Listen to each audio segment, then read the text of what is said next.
On guys, happy Monday and thank you for tuning in to the BS show. We had a great weekend of fights, so I'm just going to jump right into it. We had UFC, we had Canelo Alvarez fight, which he won via unanimous decision. He's probably the pound for pound greatest right now, absolutely the most famous fighter. But one fight that I wanted to talk about that I didn't get a chance to this weekend was the Donald Cowboy Cerrone against Al Iaquinta, aka Raging Al. And holy smokes, that was a great fight. If you are into extremely technical striking, guys that are trying to pick each other apart, snipers, that was a great fight.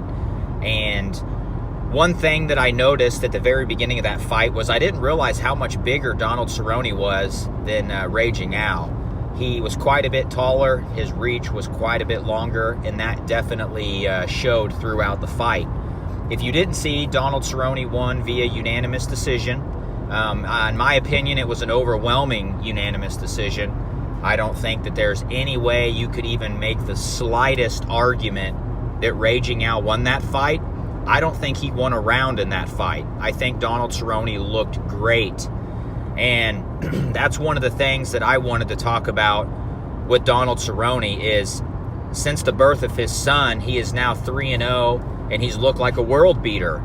And this is a common thing with Donald Cerrone. He'll go out there and he'll fight, and he will just look like an absolute killer.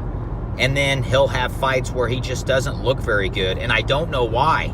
And that's not a knock on Donald Cerrone, because he is my favorite fighter, bar none. I don't care if he's a main event. I don't care if he's on the undercard. I don't care if he's fighting overseas and I got to tune in at 7 a.m. or midnight. I watch when Donald Cerrone fights. He's the guy who brought me into MMA, who made me fall in love with it. And I have to admit, sometimes he just doesn't look in tune. And when he looks in tune, he looks like a world champion. And he looked like a world champion against Raging Al. So, like I said, he looked a lot bigger and a lot stronger. And, the fight, all 5 rounds, was standing.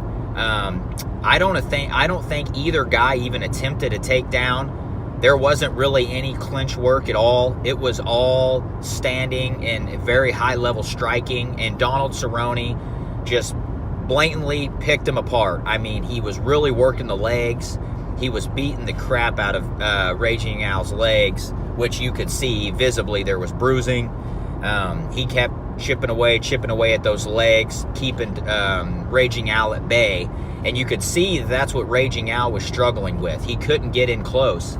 And to be quite honest with you, when Raging Al got in close, he would land some shots on Donald Cerrone. I actually got a little bit nervous towards the end of the fight because Al was clearly down on the scorecards and he knew he had to do something big, to win this fight. He was just going guns blazing, and he landed a few big shots on Cerrone. So luckily Cerrone can absorb a little bit of a shot, but I'd say 99% of the fight, Donald Cerrone was keeping him at bay really well, because with his length, he could leg kick him. He was throwing body shots. He was attempting head kicks. He even landed that front, head kick where with the ball of his foot to the face and knocked him down. And I think Donald Cerrone, if I remember right, scored 2 or 3 knockdowns. So he looked very, very good. But on the flip side, let's talk about Raging Al for a minute. First of all, Raging Al is a tough son of a gun. He never gave up. He never quit. He got knocked down, like I said, 2 or 3 times and kept coming, kept applying pressure. After the fight, the guy could barely walk because Donald Cerrone just lit his legs up. And, that you can't say enough positive things about Raging Al. I think he got a lot of respect from the fans after that fight. And this is a guy coming off his only loss in his past 5 or 6 fights was to Khabib Nurmagomedov, and Raging Al didn't even have a full fight camp. I think he took that fight on like 2 weeks' notice. So he is not a chump at all. I just think when Donald Cerrone is locked in, Donald Cerrone is a world beater. And after having his son, he said he's got this newfound motivation.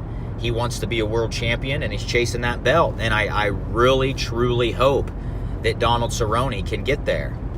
So In the post-fight interview, Donald Cerrone said, "I want the belt or I want Conor McGregor." And he asked for Conor McGregor on July 4th, which is obviously a huge day to fight on. I think a lot of people will be barbecuing, throwing some beers back, and that would be a great way to cap off the Independence Day, to watch Donald Cerrone and Conor McGregor. And Donald Cerrone deserves a big money fight. You know, he is a journeyman in our sport. He's been around. He's got the most wins in UFC. He's got the most submissions in UFC. He's got the most fight of the night bonuses in the UFC. I mean, this guy deserves it. If there's anybody that you can say deserves it, it is Donald Cerrone. So moving forward, I would like to see him against Conor McGregor just so we can get, you know, a decent payday. But if it's just to fight for the belt against Khabib, hey, I'm all for it too. I want to see Cerrone get that belt. He's fought for it a couple times. And I was actually telling my buddy, I feel like Donald Cerrone gets into his own head. Because there's times whenever there's no pressure and not a lot of people have him picked and he's an underdog and he'll go out and he'll destroy a dude.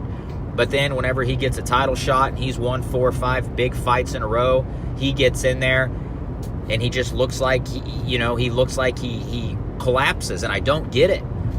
But if you want to beat Donald Cerrone, I think the proven method is you have to apply a lot of pressure. If you look at the way Jorge Masvidal, Darren Till, Rafael Dos Anjos, Nate Diaz, if you look at the way all those guys beat Donald Cerrone, it was by applying a lot of pressure, keeping him on his heels. If you let Donald Cerrone pick his shots, it is going to be a long day for you.